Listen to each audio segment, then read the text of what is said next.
Bu gizemli mağara, Öksürük Mağarası olarak adlandırılıyor.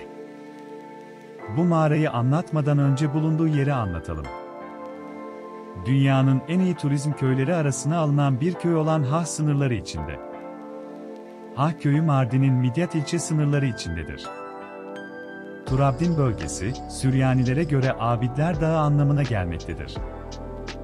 Şu an yerleşik insanların bulunduğu Kırksinin etrafında yüzlerce köy izleri bulunuyor.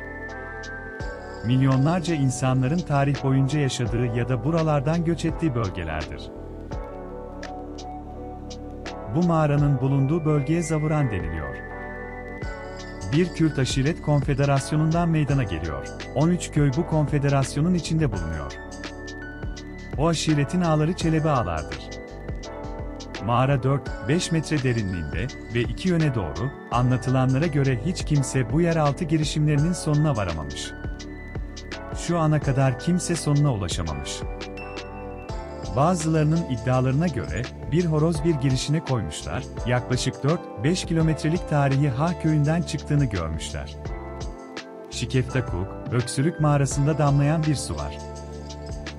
Bunun öksürük rahatsızlığına şifa olduğuna inanılmaktadır. Akan su mağaranın içinde karstik kayalara dönüşmüş durumda.